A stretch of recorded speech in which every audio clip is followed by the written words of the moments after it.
Yes guys, what's going on? Welcome back to Cop Noise TV. I hope everyone is having as good a bank holiday as you can. Look, the weather's nice, the football's shit at the moment, so let's take the positives and we'll go with the weather. But unfortunately, we have to do this. We have to look at the next fixture, which, well, I mean, we could have done with an easier fixture. But listen, Liverpool could make any fixture look tough at the moment, and this is probably going to be one of the toughest tasks that Liverpool have faced this season. This is PSG away, first leg, quarter-finals of the Champions League, and I was apprehensive about the weekend, or going into the weekend should I say, whereas this, it feels very similar, but maybe times 3 or times 4. This is going to be a really tough ask for Liverpool. We saw what the game was like last season away from home when we played them, and look, if it wasn't for a superhuman performance from Alisson Becker, Liverpool could have potentially been going to Anfield easily 6 or 7 goals down. I don't think we would have had any complaints. Look, we came out of there with a 1-0 win, so there's hope, there's optimism for this. And right, let's have a look at PSG, because as much as, yes, they're the reigning champions, they've got an incredible team, they've got an incredible manager who, me personally, if we was to change managers, I would love to see Enrique in our dugout. I don't know how you guys feel about that. Let me know in the comments, because we've all got an opinion on the manager these days. But I think I'm not sold on Xabi Alonso. I know there's a lot of noise about Alonso because he's a free agent at the moment, but personally, if I could handpick a manager that was going to replace Arne Slot, if Liverpool don't give him the chance to turn it around, yeah, Luis Enrique would be, I think, the top of my picking list. But as I say, Liverpool, PSG have got some incredible players. They're a great team. But I looked into PSG, I've looked into their form, and as much as they're probably going to win the league, they pretty much win the French league year in, year out, they're not. They're a weird team in the European Cup. Last season, obviously, they had to go through the qualifying stages, and they had to do that again this season, and obviously they played Monaco, and I won't say they scraped through, because there was the better team from what I saw of the game, but they came through that game in a qualifying tie, 5-4 in aggregate. And I wanted to have a look at this actually, because we all know PSG going forward are unbelievable. They've got some great players, you know, they've got Dembele, Barcola, Doué, they've got players like Gonzalo Ramos who they can, you know, they don't even start, they've got the option to bring him off the bench. But PSG, they're not that formidable in defence, and it was a similar kind of thing to what we had at the weekend with Man City, where similar style of play in terms of they like to keep the ball quick on transitions, you know, pacey wingers. Obviously we had Doku and Semenyo, whereas this time it's probably going to be Barcola and Doué or Dembele, depending on where Dembele plays. He just tends to float about wherever he wants.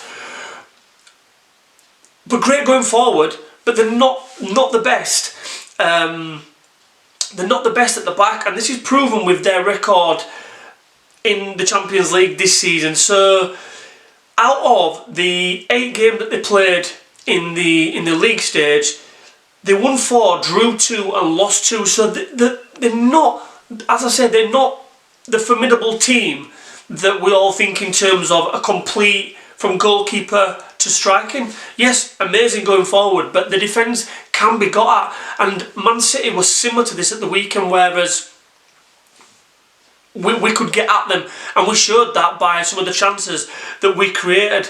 And if you're like me and you're a kind of a sucker for punishment, if you like, if you're one of these that is always optimistic, lives in hope, then Liverpool do have a chance in this game. And again, I keep referring the game from Saturday to the game that's coming up on Tuesday, because Liverpool had a chance on Saturday, and if Mo Salah and Hugo Ekitike in particular would have taken their chances, because those were the 2 chances at 0-0 that Liverpool should have been going up maybe 2 or 3-0 at half time into that game. And PSG could be a similar situation. And yes, anyone who's watching this could be looking at it thinking, what the fuck is this guy talking about? He's absolutely deluded. And yes, I like to look on the positives. I like to pick where Liverpool can hurt PSG, because ultimately, if I just come here and said to you guys that we're going to get battered, Liverpool is shit, that's not what I'm about. That's not what this channel is about. I like to come with a bit of a kind of a tactical approach to it. I like to have a look at the stats. I like to have a look at the recent form, and PSG have lost 2 of their last 6 games in the league. They finished 14th, I think it was, in the Champions League. As I said, they only won 4 out of their 8 games in the league stage. So as much as they are European champions, and as much as they are a great team and have great individual players, Liverpool can get at this team. They can, and it's going to be a tough ask away from home. But if Liverpool can stay in this game, if Liverpool can play a similar game, do you know what? I'm going to retract that. If Liverpool can play a better game, a more solid game to what they did last season, who knows? We all know that as much as our form isn't great at the moment, we have a love affair with the European Cup, and there's a chance. PSG are not all that at the back. I think their goalkeeper made 2 errors at the weekend. I've not actually seen it, but I saw a post on Instagram basically saying that he was at fault for, I don't know if they led to goals or they just opportunities, but their main goalkeeper at the moment is injured, so they've got this other keeper in. I don't know his name, but from what I've read and from what I've heard, he's not all that great. So I'd like to see Liverpool play themselves into the game, be solid at the back, be competitive, and who knows what could happen. Anyway, let's have a look at Liverpool. So as I alluded to earlier, as much as Liverpool are not playing well at the moment, the mentality of the players seems to be literally on the deck. We still create chances. Starting games of football tend to be okay, and this was proven against Man City on Saturday, where we had those 2 golden opportunities that I spoke about earlier with Salah and Ekitike. And if we can finish these chances or half chances, because against teams like PSG, against teams like Man City, you're only going to get maybe 2 or 3 decent chances in the 90 minutes, and you've got to take them. You have to take them, and this is where the front line of Liverpool need to step up and need to be making sure that we are clinical when these chances do come around. But yeah, hindsight, it's a wonderful thing, and unfortunately Liverpool delivered us a big steaming bag of crap to take into our bank holiday after 35 minutes on Saturday. And the main reason for this that I personally think is the players' mentality and the fragility of said mentality.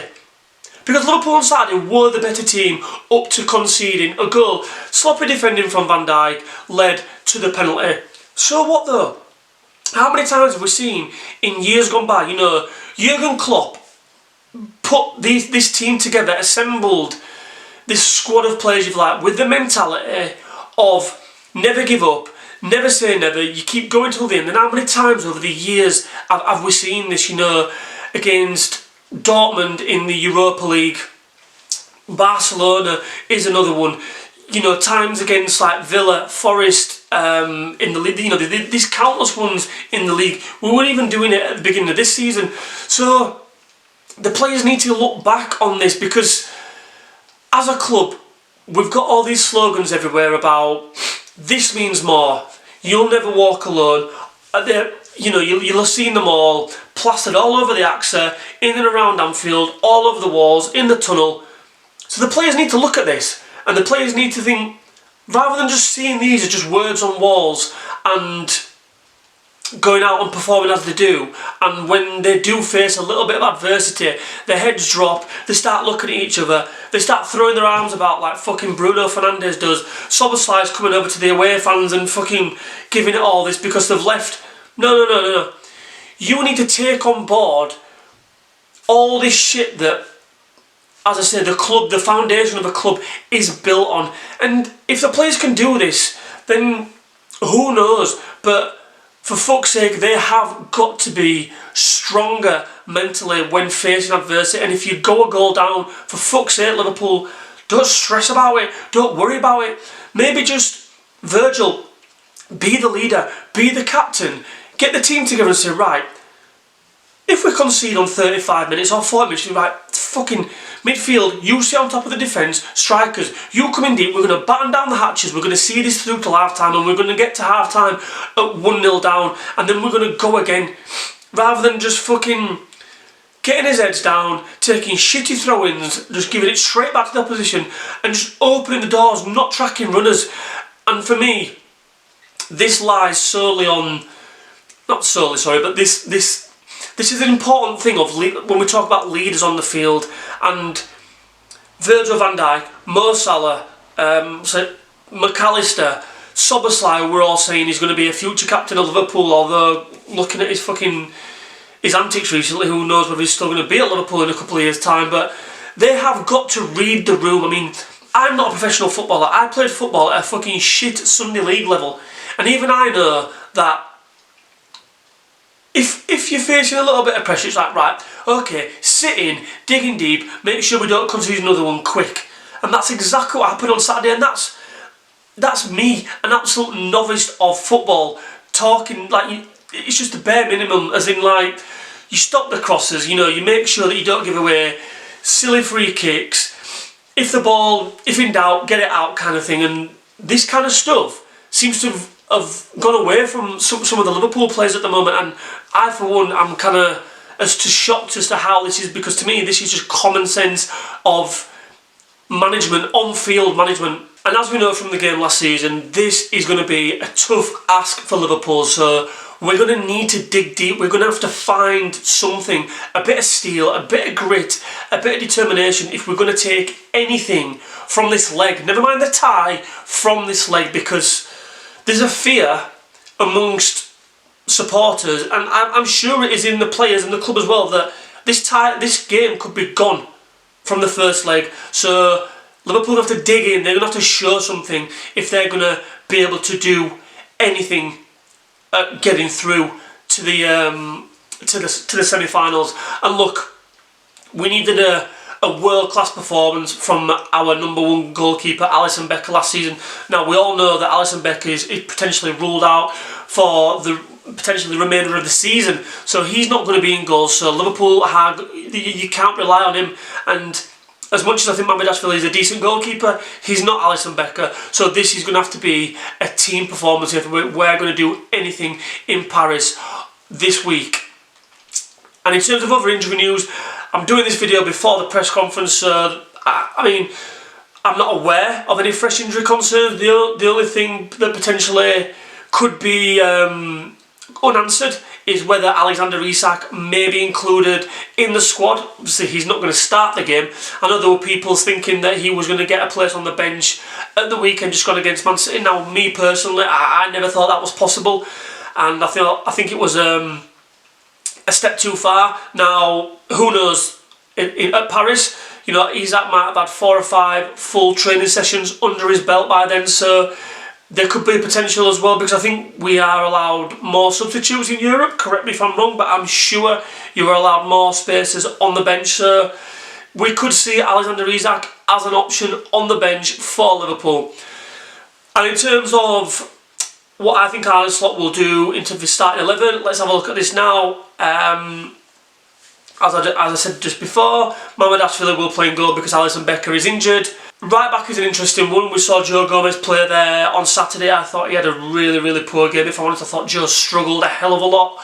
I thought passing, going forward, his reading of the game, he looked slow on the turn, and he's normally quite I don't say he's rapid, Joe Gomez, but he's got a yard or two of pace, but he seemed to struggle. Now, I think Jeremy Frimpong will come in for this game, and I think Frimpong is key, because when I come to what I think Liverpool will do in terms of attacking option, Jeremy Frimpong is key on those transition of the ball, if you like, in terms of trying to get Liverpool from defence to attack quickly. yeah, Jeremy Frimpong, I personally would start, and I think Arne Slot will start, and given the fact that he didn't start at the weekend. Ibu Konate and Virgil van Dijk will play at centre halves. Left back, I think Milos Kerkez will go again for this one now. It wouldn't surprise me if Andy Robertson played, but I don't think he will. And the reason why I don't think Andy Robertson will play is because the pace that Paris have up top is frightening. And as much as Robbo would be able to cope with that, I think there's a potential that he could get turned around quite easily and not have that recovery pace, whereas Milos Kerkez isn't the quickest, but he has got some pace, and that's why I think Kerkez will start this game. Now, I think Liverpool are going to pack the midfield here, and I think Liverpool are going to play a really tight 5 with... Anyway, I'll start from the back. So, I'm going Gravenberch, McAllister. I think McAllister's a certain, because he didn't start on Saturday. Szoboszlai and Wirtz, I think, will play. I don't see Wirtz operating wide. I think he will operate more central. Liverpool will try and get control of the ball in midfield. And I also think Cody Gakpo will play as well, but I think Cody Gakpo will play as a more of a left midfielder, if you like, rather than an attacking winger. I think Liverpool will play a compact 5 in that midfield, with Florian Wirtz being the link between the midfield and the attack, in which I'm going to go for Hugo Ekitike. So that means no space for Mohamed Salah. Now, Salah's leaving the football club, we all know this, but I think this is a game where Liverpool need legs in midfield. They need legs on transition, they need legs in terms of getting players up and down, and we all know that Mohamed Salah struggles with legs at the moment. Obviously, he's got legs, but I mean, getting up and down the field, helping out his fullback, he can't do that for 90 minutes. Now, whether Arne Slot feels as though he could potentially do it for 60 minutes and change it up, I'm not too sure. But personally, I think Liverpool would be better going without Mohamed Salah in this one and bringing him on the bench if we need an attacking threat later in the game. Right, score predictions. I mean, wow, where do you go with this one? I can't say that I think Liverpool are going to lose this game, because I just can't bring myself around to do it. It's going to be tough. I think Liverpool will come away with a 1-1 draw. I think it's going to be a similar game to last season. I think Liverpool are going to have to be dogged. They're going to have to be patient. They're going to have to dig real deep. They're going to have to find something more than what they showed in that second half at the weekend if they're going to take anything from this game. And Liverpool have a love affair with European football, so therefore it's time that the players showed up. The fans will show up in Paris. The players have to show up as well. And yeah, I think we'll come away with a draw. And I would like Hugo Ekitike to stick one over on his old club. Let me know in the comments, guys, what you think in terms of a team selection. Do you agree with me? What changes would you make? If you don't, let us know your score predictions. And if you haven't already, do me a favour, subscribe to the channel, and yeah, I'll catch you in a bit. Thanks for watching.